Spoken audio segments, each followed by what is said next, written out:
बिस्मिल्लाहिर्रहमानिर्रहीम। अस्सलामु अलैकुम। शहबाज IT एकेडमी की तरफ से मोहम्मद शहबाज आपकी खिदमत में हाजिर है। आज हम पढ़ेंगे माइक्रोसॉफ्ट वर्ड 2016 के बेसिक टू एडवांस सीरीज़ के लेसन नंबर 6 के पार्ट 1 को।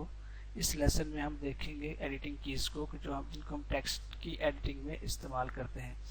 देखें, सबसे पहले स्पेस बार है, टैब है, कैप्स लॉक, बैक स्पेस और डिलीट। हम देखते हैं कि इन कीज़ की फंक्शनैलिटी क्या है और हम इनको कैसे यूज़ कर सकते हैं। देखिए, सबसे पहले इन कीज़ को देख लेते हैं। कीबोर्ड के ऊपर ये टैब की है, ये कैप्स लॉक है, ये स्पेस बार है, ये बैक स्पेस है और ये डिलीट की है। इनके फंक्शनैलिटी को वन बाय वन देख लेते हैं। देखिए, सबसे पहले स्पेस बार है। स्पेस बार कॉमन की है कीबोर्ड के ऊपर, एक लंबा सा, सबसे कीबोर्ड के एंड के ऊपर एक लंबा सा जो की है वो स्पेस बार है। इसकी फंक्शनैलिटी बहुत ही सिंपल है। ये वर्ड्स के दरमियान स्पेस को देने के लिए यूज़ होता है। मिसाल के तौर पर देखें, जैसे वीडियो और प्रोवाइड के बीच में जो एक स्पेस है, ये स्पेस बार की वजह से हम स्पेस बार नॉर्मली क्लिक करते हैं तो एक स्पेस आ जाता है। इसी तरह अगर हम कोई वर्ड मिल गया हो, उसको अलग करना हो तो उसमें भी एक स्पेस देते हैं, तो ये स्पेस बार है। उसके बाद जो नेक्स्ट की है वो टैब की है। टैब की यूज़ होता है, टैब की भी स्पेस के लिए ही यूज़ होता है, लेकिन ये थोड़ा ज़्यादा स्पेस देने के लिए यूज़ होता है। मिसाल के तौर पर मैं चाहता हूँ पैराग्राफ का जो वीडियो है ये थोड़ा आगे से शुरू हो, तो एक टैब की प्रेस करूँगा तो देखें इसमें 0.5 इंच का जो है वो स्पेस आ गया है।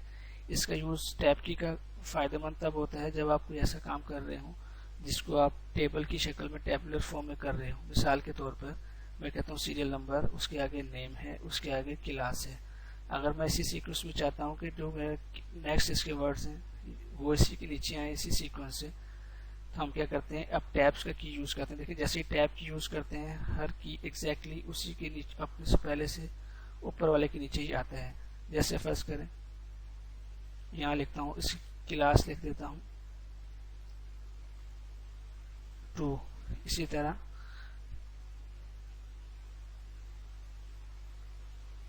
तो देखें, जब आप टैब की यूज़ करते हैं तो आपके पास एग्जैक्ट स्पेस आता है, लेकिन अगर आप यहाँ पे स्पेस बार यूज़ करते हैं देखें तो यहाँ पे आपको बड़ा प्रॉब्लम होगा। आपको अंदाज़ा नहीं होगा कभी की जो है वर्ड थोड़ा आगे और थोड़ा पीछे।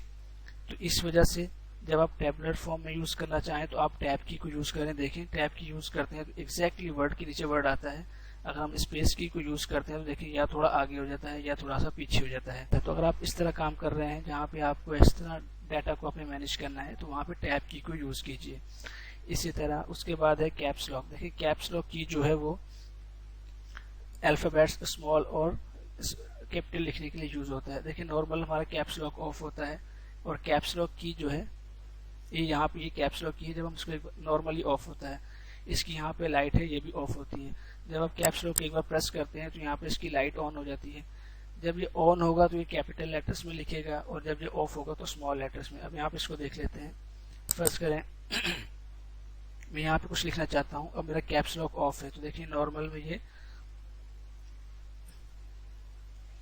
स्मॉल लेटर में लिख रहा है, लेकिन अगर मैं कैप्स लॉक ऑन कर दूंगा तो अब देखिए जो मैं लिखूंगा तो ये स्मॉल लेटर कैपिटल लेटर में लिख रहा है।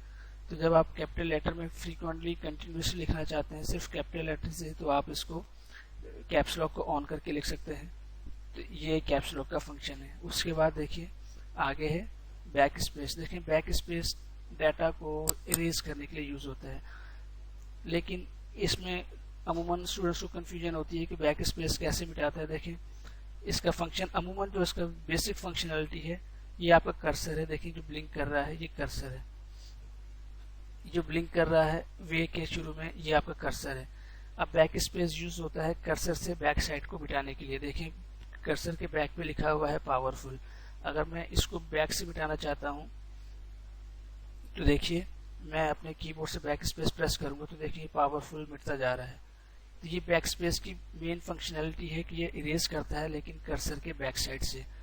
एक इसका तरीका ये है। दूसरा तरीका है कि आप पहले इसको सेलेक्ट कर लें और उसके बाद अगर आप बैक स्पेस प्रेस करेंगे तो पूरा वर्ड ही डिलीट हो जाएगा, या जो आपने लेटर सेलेक्ट किया होगा वो बैक स्पेस दबाएंगे तो डिलीट हो जाएगा।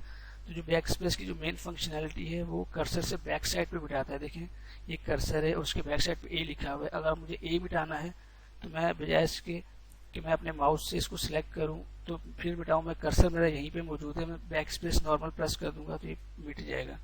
इसी तरह उसके बाद नेक्स्ट की है डिलीट की। डिलीट की भी डाटा को इरेज करने के लिए ही यूज़ होता है, लेकिन डिलीट की जो यूज़ करते हैं वो हम कर्सर से आगे के वर्ड को मिटाने के लिए यूज़ होते हैं। देखिए, लेकिन देखिए जैसे हमारे एक कर्सर है और कर्सर से आगे हेल्प लिखा हुआ है, अब मैं अगर हेल्प को मिटाना चाहता हूँ तो मैं अब डिलीट की यूज़ करूँगा अपने कीबोर्ड से। जैसे जैसे डिलीट की यूज़ करूँगा तो कर्सर के जो आगे टेक्स्ट लिखा हुआ है वो हो जाएगा डिलीट। इसी तरह अगर मैं पूरे वर्ड को सिलेक्ट करके फिर डिलीट की करूँगा तो अब इसकी फंक्शनैलिटी सेम है, इसको डिलीट ही, सिलेक्टेड को डिलीट ही करेगा। तो इसी तरह अगर आप कर्सर के आगे डिलीट करना चाहते हैं तो आप डिलीट की से कर सकते हैं, और कर्सर के बैक साइड से डिलीट करना चाहते हैं तो बैक स्पेस से डिलीट कर सकते हैं। और अगर आप कोई वर्ड को सिलेक्ट कर लिया है, अब डिलीट करना चाहते हैं तो अब आपकी मर्जी है, चाहे तो बैक स्पेस से यूज़ करें या चाहे तो डिलीट से यूज़ करें। अब ये इसका काम सेम है, ये बस सिलेक्टेड डाटा को मिटा देगा। तो उम्मीद है आपको ये चीज़ समझ में आई होगी। आपसे मुलाकात होती है इससे नेक्स्ट लेसन में। अस्सलाम वालेकुम।